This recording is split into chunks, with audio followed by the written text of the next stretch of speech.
Hey guys, Paul Reddick here. Welcome back to another edition of the Baseball Dads podcast. And on this episode, we're going to talk about a super emotionally charged issue for dads, and that's how to ask your son's coach for more playing time. So this is, like I said, super emotionally charged. Very tricky to do, very easy to screw up, very sensitive issue. Do it the wrong way, and you can kind of be labeled as a crazy baseball dad.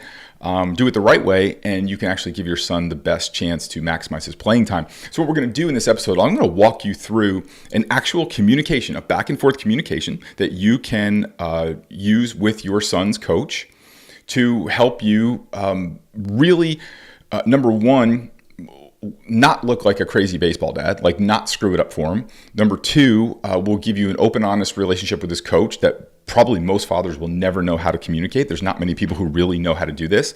And number three is going to give your son the best chance of playing time. So we're going to get into that in a second. Before we do that, you guys send in so many questions, and I love getting your questions. And email is the worst way for us to communicate. I love getting your emails, but quite honestly, it would be much easier for me to pick up the phone, talk to you for like 5 or 10 minutes and answer your question. This way I know like your question's fully answered and not just kind of an email exchange back and forth, which is really not efficient for a great dialogue. So what we've done is we set up a way that you and I can talk. No strings attached, no funny business. I know there's some other people kind of doing this kind of stuff with an agenda. There's no agenda to this. It's really just our way of communicating with you, reaching out to you, and just connecting with the Baseball Dads podcast audience, which has been awesome. And we are so grateful for you. So go to 567dad.com. There's a video there. There's a big green button. You click on that button. It will take you to my scheduler where you can see what times I've got open. And you can schedule a time for us to talk. And anything's on the table. You want to talk about pitching. You want to talk about dad issues. You want to talk about whatever, doesn't matter. Anything that relates to your son in baseball, your son in life, we're all good. Let's talk about it. Also, head on over to Amazon.com where you can get the 567 Dad Baseball Edition is over there. Mandatory reading for if your son is going to touch a baseball field this year. So let's get into this topic. How to ask for more playing time. Let me first talk to the coaches. Okay, so coaches will complain about this issue a lot. And they'll say like, parents are out of touch and parents don't understand and parents don't get it.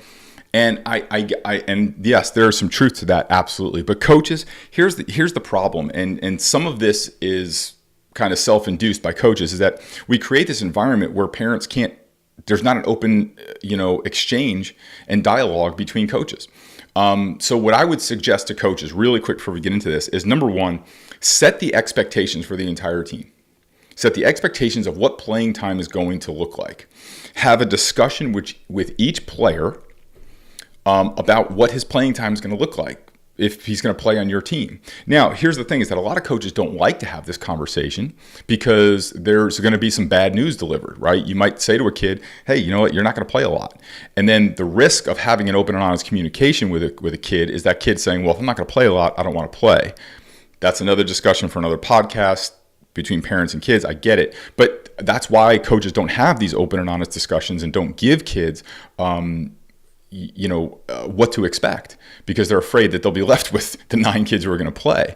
And that's a risk. But quite honestly, I think it's important for coaches to have an open and honest dialogue. Number two is coaches. If you don't want crazy parents approaching you and, gossiping about you behind the backstop or writing things about you on social media, educate parents on the best way to communicate with you.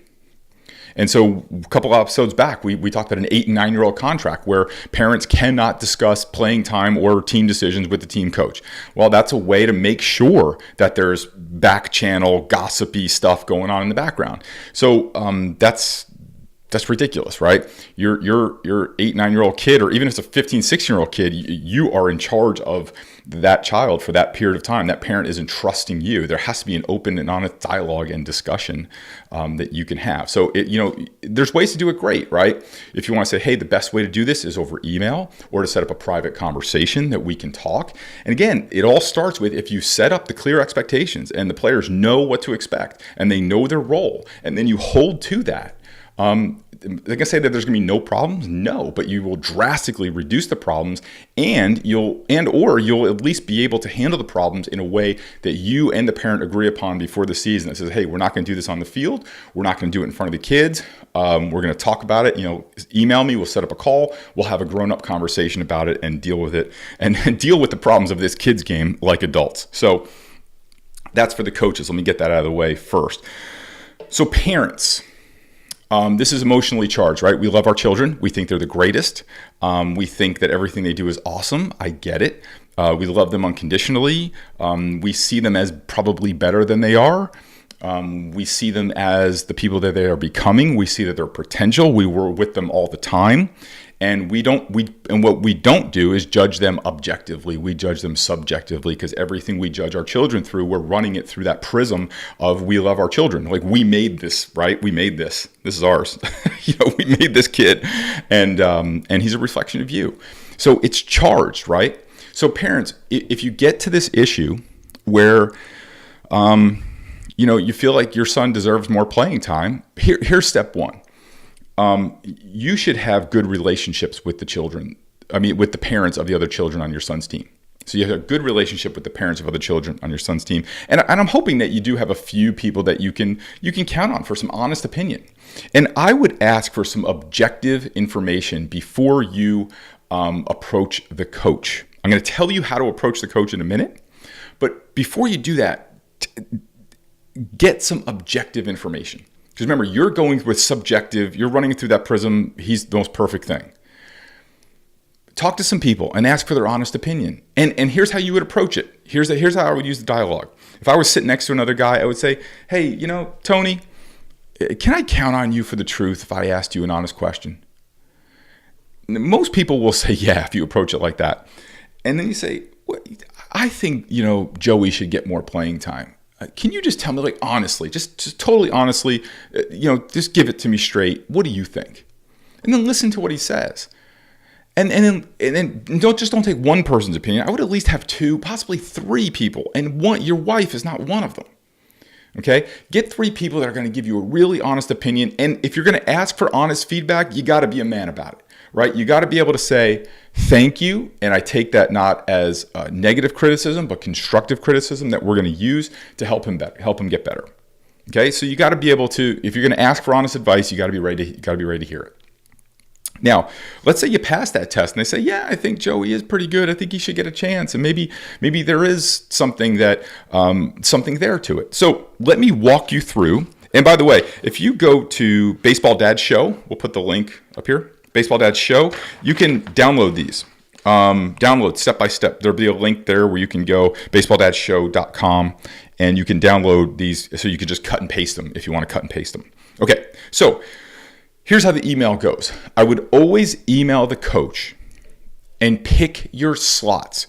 Don't email him from the parking lot of the game you just finished because you think your son didn't play and deserved to play.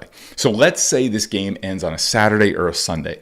I would wait for a Tuesday. Tuesday's a great day to email someone if you want to get their attention, because Monday is like Monday, right? Everybody's doing a million things. Like, I'm filming this on a Monday, and I'm going to tell you that, like, my day, if I looked here in my computer, you don't even want to know what I got going on here today. Like, if somebody wanted my attention, they're not getting it. They're not getting it probably till Tuesday or Wednesday. Same thing's going for your coach, right? He just coached a weekend of baseball. He's dealing with his family. He gets into work. He's got to get work together. Email him Tuesday, okay? I would even say the best time would be like a Tuesday afternoon. Like, try and send him an email that gets to him like 1 o'clock on a Tuesday afternoon. He's into his week. He's cleared out his email from the weekend. He's caught up at work. He's into the week. And he's probably taking a little bit of breather, and he's in a level-headed state of mind. So here is email number 1. And I'm just going to use names, fictional names here. Like, Dear Jim, Dear Coach Jim, I need some help. Could I ask for your honest advice on something? Sincerely, John Smith. Now, a mistake that dads make is they head right on into the issue. And I'm assuming, let me back up. I'm assuming that never confront the coach on the field, at practice, before a game, after a game. Do not put the coach on the spot. If you put the coach on the spot, that coach is going to use you as an example. And on cue, outside of our building, they are mowing the lawn. So hopefully we're good. But that coach is going to use you as an example. If you approach him before a game, during a game, or after a game, or at practice, you are giving that coach what he needs to send a message to the other parents. That you don't approach me, I'm going to make an example out of your kid, and your kid's not going to play. Now, look, I'm telling you that if I were coaching a team and a parent came up to me and was like talking about playing time, that's what I'm going to do. Because I can't lose control of my team. And then if I listen to you, if you do approach me during a practice, and then I do play your kid, now I've just set a rule that all I'm going to be doing is parents are going to come up to me during practice or games and ask me for playing time. I'm going to shut that down. Don't do that. So ask the coach. So email number 1, Dear Coach Jim, I need some help. Could I ask your advice on something? Sincerely, John Smith. Don't write out a 9-paragraph email about how your son should play. All that's going to do is undermine the coach. He's going to get defensive about it. He's going to take it the wrong way. He's going to translate whatever you say into he doesn't know what he's doing. And that's not going to lead to a good place. So you want it to be like a dialogue, right? Imagine if you came up to someone in Starbucks. How would you talk to them? Would you talk to them like, hey, Coach Jim, I really need your help. Can I guess for your honest opinion? I think my son should be pitching this week. I think all the other pitchers aren't as good as him. And I think he is, probably like your most undervalued resource on the team. And I think he should be playing in the game. Like just the other day, Saturday, when Jimmy was in the game, he walked 4 batters. And here my son is sitting on the sidelines and he's not pitching. And all he's ever done is throw strikes for you, but he doesn't throw as hard as that kid. You would think this person's an insane person. But when you knock out a 9-paragraph email, that's how it comes off to the coach. You come off like an insane person. And they're just going to label you, crazy baseball dad thinks his kid's the next Derek Jeter. So wait for a response from your coach. When you ask someone, I need some help, could I ask your advice on something? That is a question that, like, if you don't answer, like, you're going straight to hell. Like if you don't say, sure, what can I help you with, right? Like you're just going right to the pits of hell. And so the coach's reply will probably be like something like this, like, sure, what can I help you with? Or what's up? Your response is this. Again, dialogue, back and forth, not monologue, dialogue. Thanks, coach. Your response is, thanks, coach. Please be 100% frank and honest. Here's where I could use some honest advice and guidance from you. I said honest again. I want to reiterate honest. I put it in there twice on purpose. I know the grammar, police will hate that, but I put it in there on purpose because I want the coach to be in an honest frame of mind. Joey has expressed interest in pitching more for the team. I'd like to help him improve his pitching. My question for you is, what do you feel are the areas he needs to improve upon to earn an opportunity to pitch more innings? Please don't hold back. We know that for him to improve, he needs honest criticism and feedback. Please let me know your thoughts. Thanks for your time, Coach. Sincerely, John Smith. Now, let me break this down for you. Here's where please be frank and honest, and here's where I could use your honest advice, right? So we're opening the door for him to tell it like it is. We're going to talk about whether we agree with it or disagree with it a little bit later on. Joey has expressed an interest in pitching more for the team. Not Joey should be pitching more, or why isn't Joey pitching more, or I think Joey should be pitching more, or Joey's better than the 4 other kids you pitched yesterday. Joey has expressed an interest in pitching more for the team. I'd like to help him improve his pitching. So now you're taking some responsibility for it. Not you need to work with him more, or you don't work with him in practice, or how's he supposed to get better? You don't teach him anything. I'd like to help him. So my question for you is, what do you feel are the areas that need to improve upon to earn an opportunity to pitch more innings? So now, here's the thing. You're opening the door for the coach to tell you honest feedback. So if you want to get your son more playing time, you need to know what the coach is thinking. Not just what you're thinking. We know what you're thinking. You're looking through the subjective prism of your son is awesome. Now let the coach turn over some cards. See what's going on in his mind. That's how we work things out in a civilized society. And then the next part is we want him to earn an opportunity to pitch more innings, not to be given to him, not demanded or not insisted upon, to earn an opportunity to pitch more innings. What coach in his right mind is not going to tell a pitcher that wants to earn an opportunity to pitch more innings what he would have to do that? So please don't hold back. We know that for him to improve, he needs honest criticism and feedback. Please let me know your thoughts. Thanks for your time, Coach. Thanks for your time. This is over and above. This is extra, right? This is a great communication. This is honest, straightforward, frank. I'm just trying to figure this out for my kid. Here's what my kid wants. I'm trying to do the best. I want to take responsibility for helping him. I want to know exactly what he needs to improve upon so we can work on that. And I want him to earn it. These are all good things. No coach is going to get defensive on this.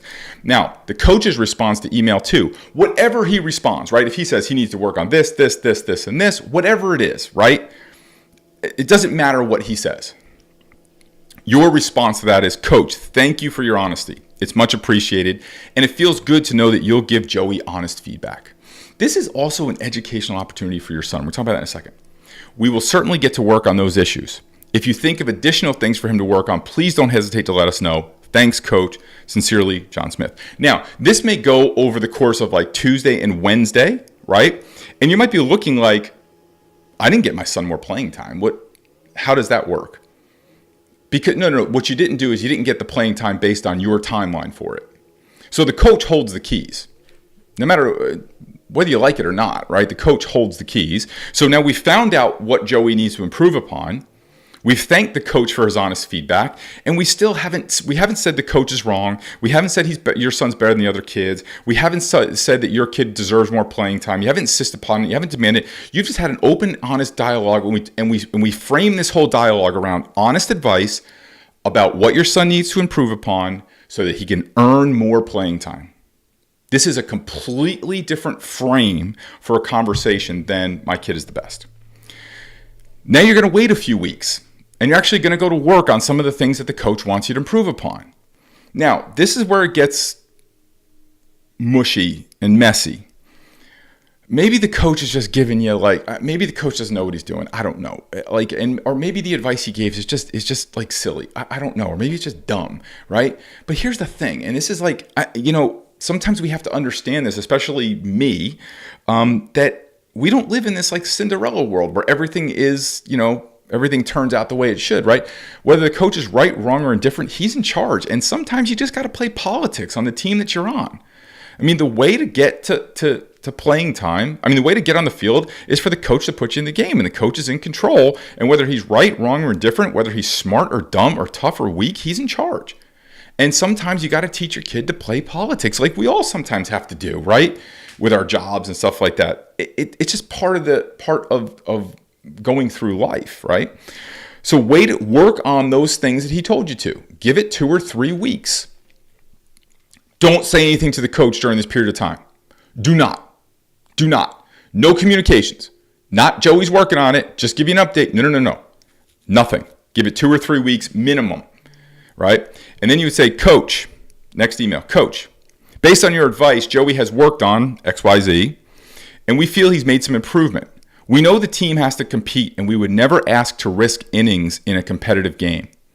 If there's a game where maybe we're up by a lot or down by a lot, would you consider giving Joey a chance to show you what he's been working on? I'll step out of this and let you and Joey discuss. Thanks for your consideration, Coach. Sincerely, John Smith. Now, let's break this down. Based on your advice, based on what you told us, we worked on it, and we feel like we've made some improvement.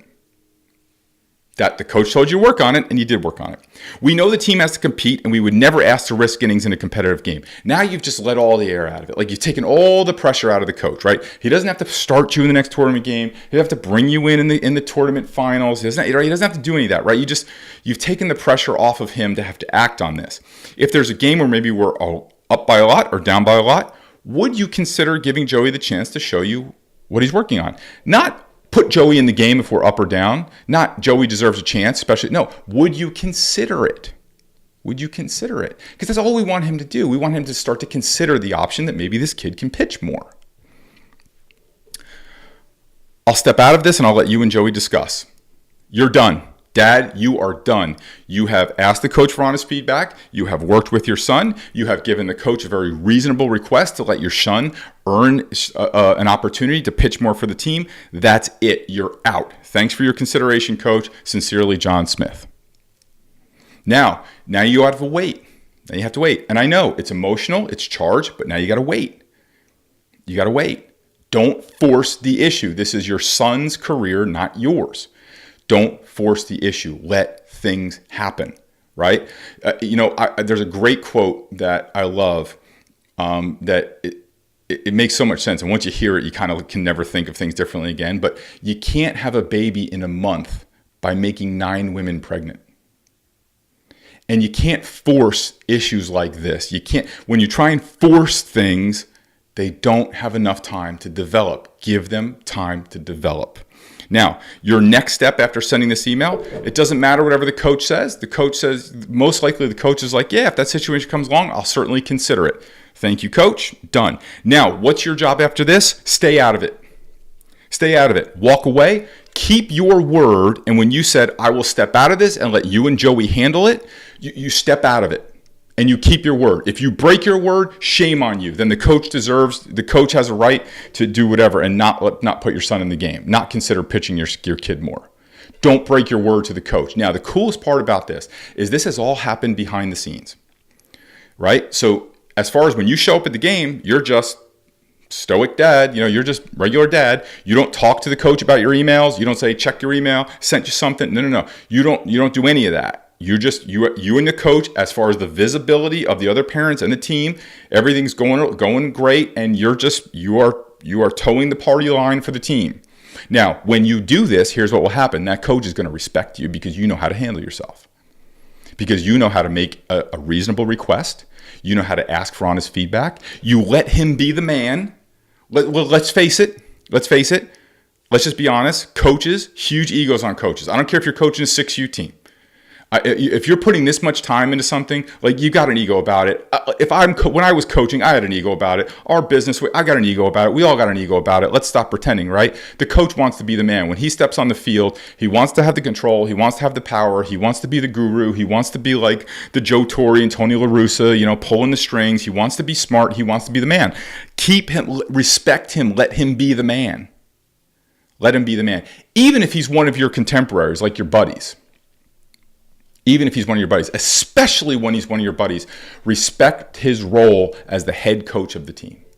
And I'm going to tell you, you will get so much more because of that, because I guarantee you're the only person that's going to talk to this coach this way, that's going to make reasonable requests, that's going to present yourself in a way. He's going to trust you. He's going to respect you. And then when he looks at your son and it's his opportunity to consider your son for more pitching or more innings, he is going to know, you know what? I can give that kid honest advice. I can coach that kid. That kid understands his role on the team. His father gets it. His father respects me. His father knows how to discuss things. His father's a dude. I'm good with that guy.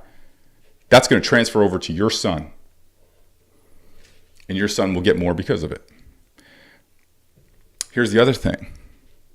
Your son is going to watch how you handle these issues. Where the father goes, the family flows. Your son will watch how you handle this emotionally charged issue. You want to teach your son about conflict resolution. You want to teach your son about how to approach things in a positive way. You want to teach your son about how to communicate like a grown man, like an adult, and not like an emotionally freaked out little kid. Show him the way. Show him the way. So, emotionally charged. Go to BaseballDadShow.com. You can. There's a download. There's a link on that page. You can click these. You can cut and paste these emails. Don't forget to change the names. Okay, don't forget to change the names. And so go to Baseball Dad Show. There'll be a link on that page where you can download these cut and paste emails. And also, too, head on over to Amazon where you can get the 567 Dad book. Baseball Edition is up there. And go to 567 Dad if you want to set up a time for us to talk, especially when it comes to these emotionally charged issues. I would say one of the gifts that God has given me is the ability to kind of talk a dad off the ledge a little bit, too. When he's so freaked out and emotional about what's going on with his son and to really bring it back home where it needs to be. So, go to 567 Dad and you can set up a time for us to talk. So as always, guys, we will see you next week. Thank you so much for listening. I am so grateful for all of you. And it's awesome. Thank you, guys. And I will see you guys next week.